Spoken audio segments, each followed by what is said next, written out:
Why are you not following me? Why are you not following me? I'm here, look. Hi there, and welcome back to Kenmore. In January, I spent some time at this beautiful lochside location in central Scotland. This trip turned into a 3-part series, and if you've been watching along, you'll know it's been quite a calming experience so far. In part 1, I soaked in a breathtaking sunset, tried my hand at indoor window photography, and shared a bit about my experience with chronic fatigue syndrome. In part 2, I explored the north side of the loch, photographed rippling water, and shared some self-care practices that help me stay grounded through life's ups and downs. And now, it's time for part 3. Join me as I wander along the loch's edge to discover the magnificent trees that call this place home, including a very special one known as a Tree of Eternity. Whether you're a nature lover, photography enthusiast, or simply looking for a moment of calm, I hope this video inspires you to step outside and soak in the beauty of the natural world. Let the adventure begin. So yesterday I spent quite a bit of time by the loch itself, admiring the water. It was so beautiful. I did a bit of yoga and just sitting around enjoying the beauty of this location, admiring the lights, hearing the sounds. It was really, really lovely. And just really connecting with nature on so many levels, including walking barefoot through or over the mosses and the leaves. And then the afternoon I spent some time walking along the path on the northern shore of the loch.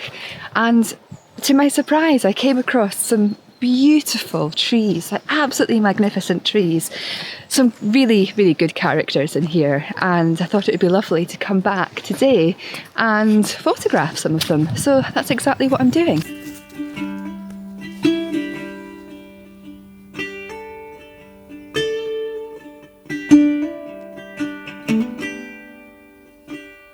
I was really surprised actually by the diversity of trees here. We've got a lot of native species, but also hidden amongst here we have some redwood trees, which of course are not native. They're known for coming from California and another part of the American side of the world, as well as some monkey puzzle trees, which of course are native more to countries like Chile. So yeah, not trees that you probably associate with Scotland, although quite often in country parks and estates you will find these non-native, very, very big and characterful trees in these locations. But to be honest, I wasn't expecting to find them on a path like this.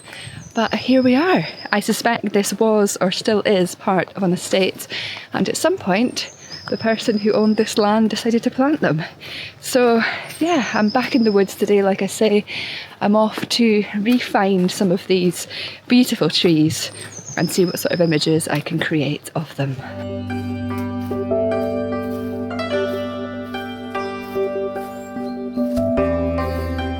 So this was one of the first trees I came across yesterday that really, really interested me.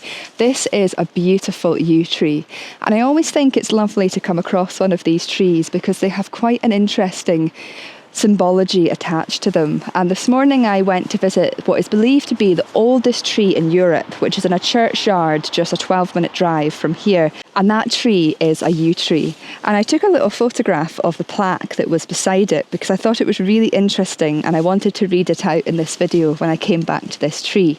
And it says, "From here to eternity. Before the arrival of Christianity, the yew was known as the Tree of Eternity, and it's easy to see why. At about 500 years old, long after most trees have died, the yew starts to grow again," which is just incredible. And that tree that I visited this morning is believed to be over 5,000 years old. And to come into the woodland right now and reconnect with this beautiful yew tree here, it's so beautiful, and I can't not photograph it while I'm here. It's just lovely.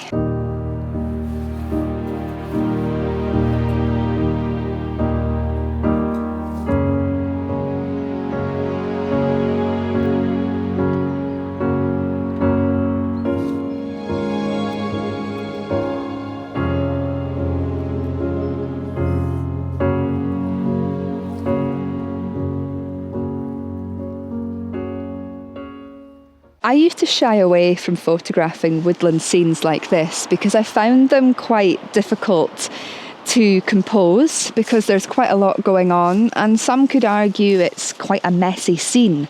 However, this is a natural woodland and this is what you're going to get. But actually in this situation, I find that the messiness around this tree actually adds to the story. We've got this magnificent yew tree, and as I've just explained to you, the significance and the symbology of what this tree means and represents in, I don't know what you'd call it, would it be mythology maybe? Still standing tall and strong in this woodland. I mean, you can really feel the presence of this tree, it's quite something. And then to the left of it, we have this destruction, or this next stage of the death and rebirth cycle of the woodland, with this tree here that's been blown over in the wind and is now very slowly beginning to decompose in the woodlands. But I think it is fascinating to see this majestic tree here still standing strong with this almost chaos to the left of it. And just to see this, I think, is a really lovely story.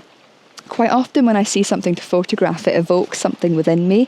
And for me, this definitely does. It's like this strength of this eternity tree, even with the wind and the gales and the harsh Scottish weather, it's still standing strong, despite the fact that some of the other trees around it have died. I just find that quite significant, and as a result, I wanted to photograph it. So I've got my 24 to 70mm lens on my camera. I've decided to put my polarising filter on. The first time I've used that for quite a while, because it's bringing out some of the green tones in the tree. And yeah, just compose it nicely here with the yew tree on the right and this tree here that's fallen down on the left, with this lovely path and leading line through the middle.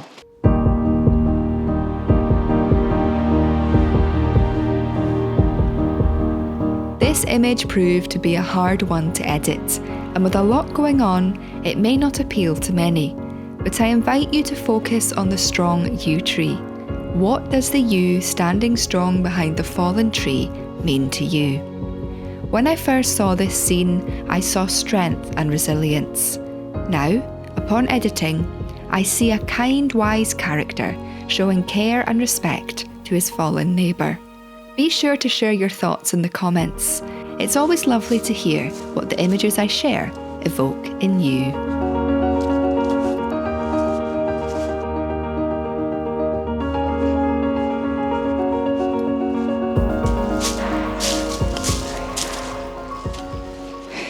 This is one of the redwoods I mentioned at the start. I mean, it's only a fraction of the size of what you'd see in its native country, but I always still find it incredible to see these up close. It's just amazing. In 2023, I was fortunate to spend some time in British Columbia, including a couple of nights on Vancouver Island, where I wandered the paths of Cathedral Grove. Seeing this redwood brought back memories from that trip, and I felt called to run alongside the tree and photograph myself standing beside her to show the magnitude of her size. Incredible.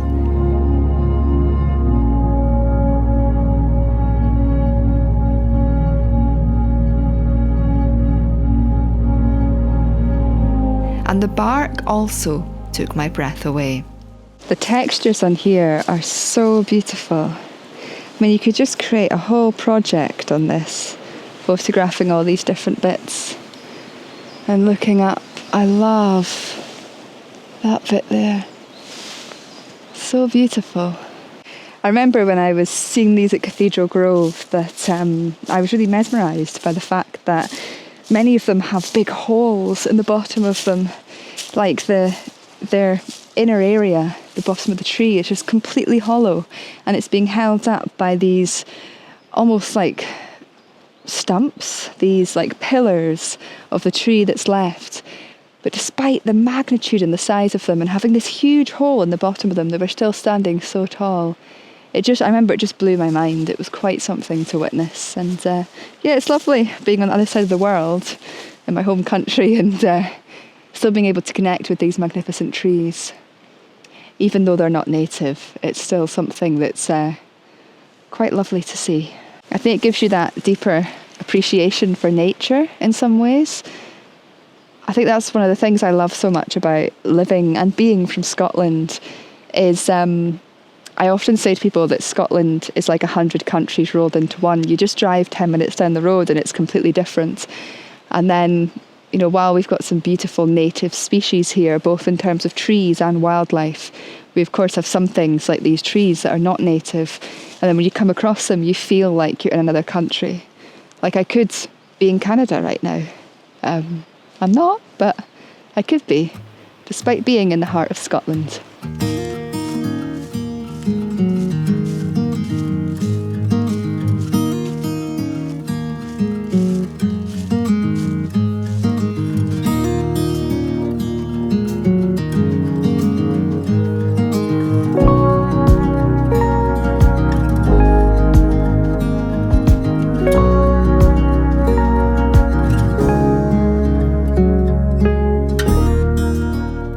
Now, I could not leave here without photographing this tree. When I found this yesterday, I was blown away by it.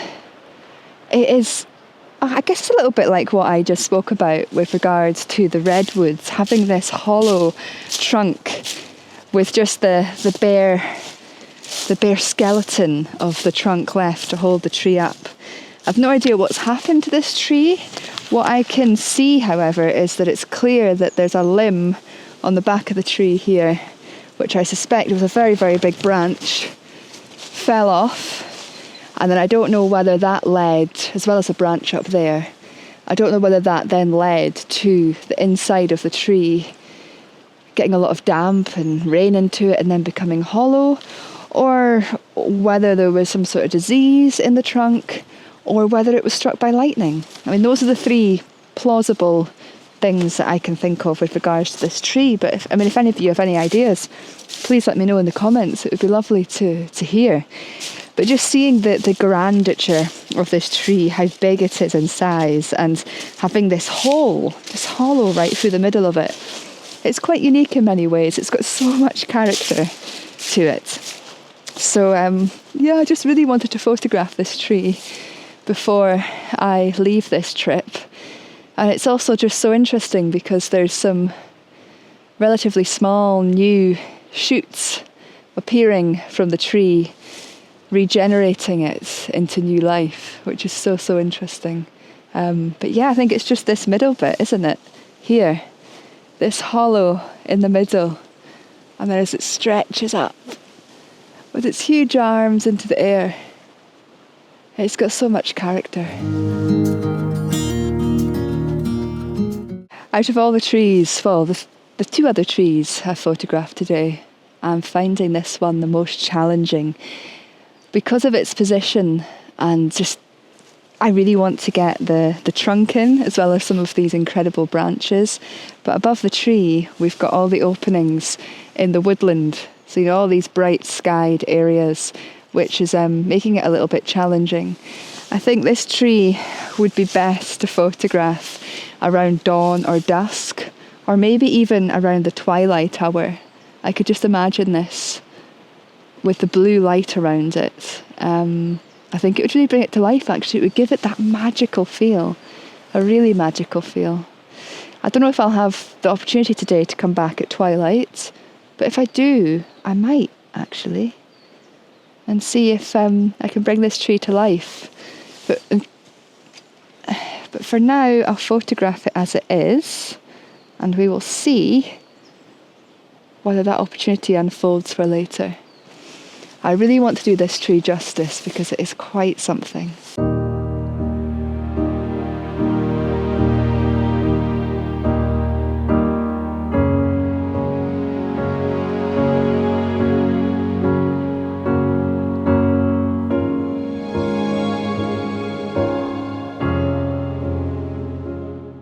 Another thing that's proving to be challenging, to get the tree in, you know, to get as much of it in as I'd like to with all the branches as well as the trunk, I need to come further back from it. But then we have all of these smaller trees growing around it, which means the further back you get, you've got all of these twigs and everything in your frame.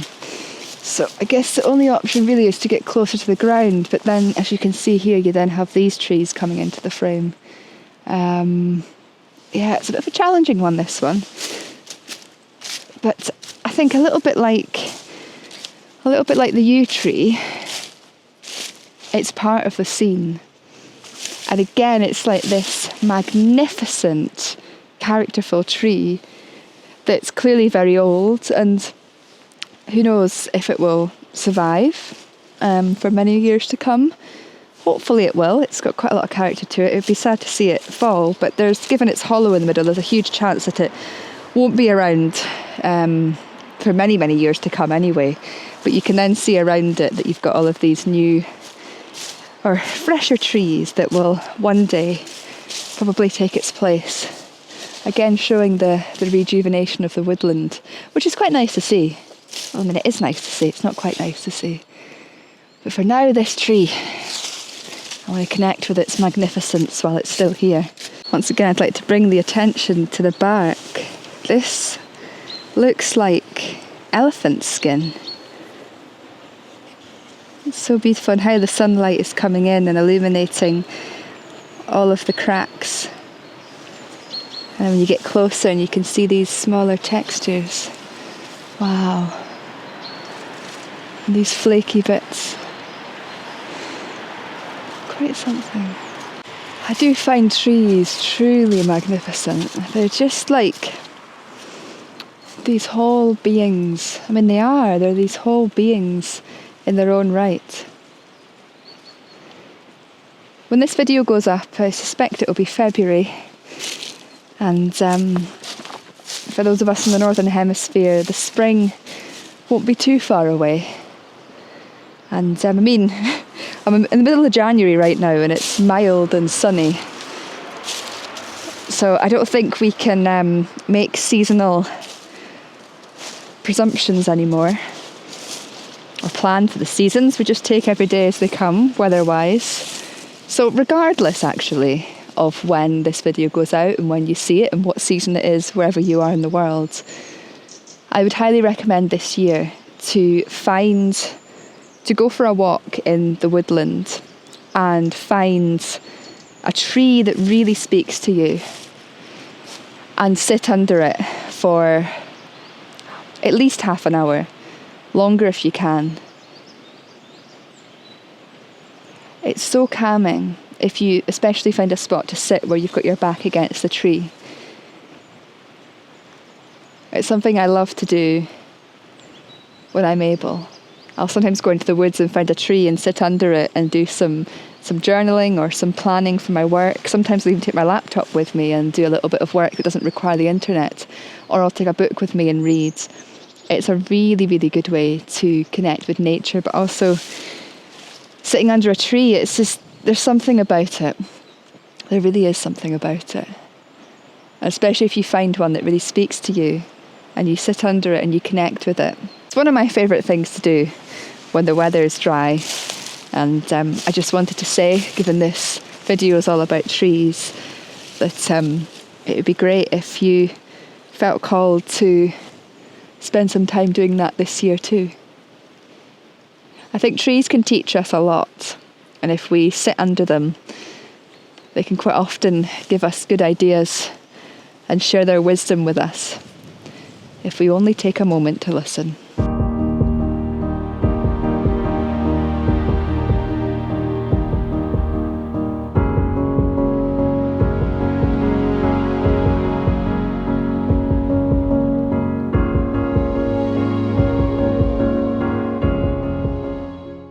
I thought that was the end of the photography, but I've just seen this beautiful light on the side of this tree here, and I cannot miss the opportunity to photograph this.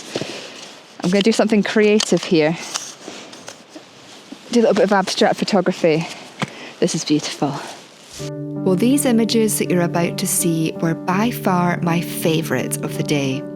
Each one is unique in its own right.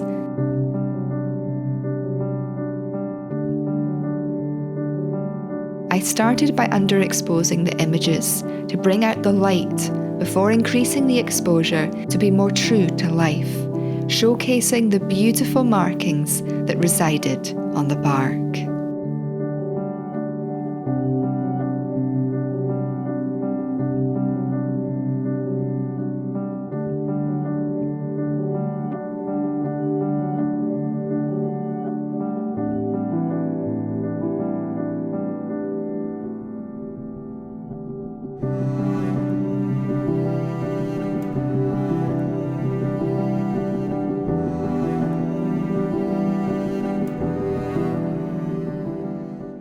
Wow, this is incredible.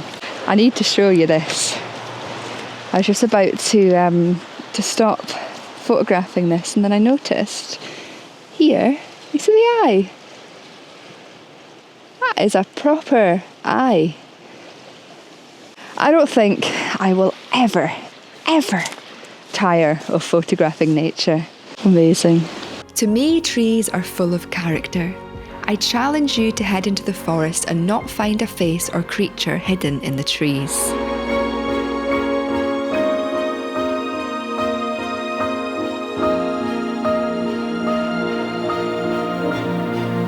When we allow the time to admire these beautiful beings, we discover that these wise characters are everywhere. So this week, why not set aside some time to go on a woodland walk and see what you can discover? Not only is it a fun exercise, but being amongst the trees can do wonders for our well-being. Once you've been out, why not come back to this video and share in the comments what you discovered? We can start a little community conversation. Hey, why not? It could be fun. Thank you so much for watching. Wishing you a very blessed and creative week.